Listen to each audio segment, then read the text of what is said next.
Kovai GCD கல்லூரியில் வாக்குப்பெட்டிகள் வைக்கப்பட்டுள்ள அறையின் கதவுகள் சரிவர சீல் வைக்காததால் வாக்குகளை பாதுகாக்க வேண்டுமென தாவேகா வேட்பாளர் ஸ்ரீதர் தேர்தல் ஆணையத்திற்கு புகார் அளித்துள்ளார்.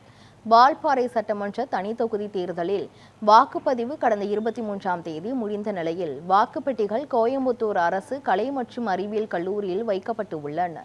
இந்த நிலையில் வால்பாறை தொகுதி தாவேகா வேட்பாளர் டாக்டர் ஸ்ரீதர் பாதுகாக்கப்பட்ட அறைகளில் ஒரு கதவு முறையாக சீல் வைக்கப்படவில்லை என கண்டறிந்து தேர்தல் அதிகாரிகளிடம் முறையிட்டு உள்ளார். ஆனால் நடவடிக்கை இல்லை என கூறி தலைமை தேர்தல் அதிகாரிக்கு மின்னஞ்சல் மூலம் புகார் அளித்ததுடன் வாக்குப்பட்டிகளின் பாதுகாப்பை முழுமையாக உறுதி செய்ய வேண்டும் என்று அவர் வலியுறுத்தியுள்ளார். தமிழக வெற்றி கழகம் வால்பாறை சட்டமன்ற தொகுதியினுடைய வேட்பாளர் விசில் சின்னத்தில் போட்டியிட்டு இப்போ எலெக்ஷன் 23ஆம் தேதி முடிஞ்சிருக்கு.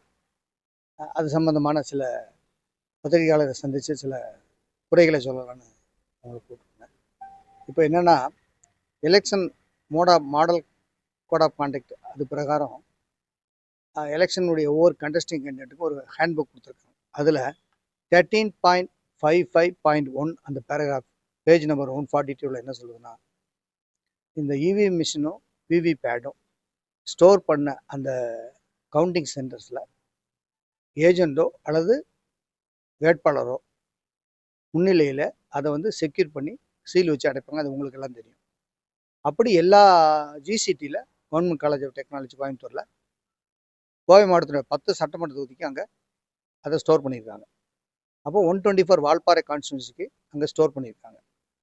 இதில் as per the election commission guidelines கேண்டிடேட்டோ அல்லது ஏஜென்ட்டோ அல்லது நம்ம கேண்டிடேட் அப்பாயின்ட் பண்ணுற அந்த மற்ற ஏஜென்ட்ஸ்களோ ஒரு குறிப்பிட்ட டைமில் போய் பார்க்கலாம் அப்படின்னு சொல்லி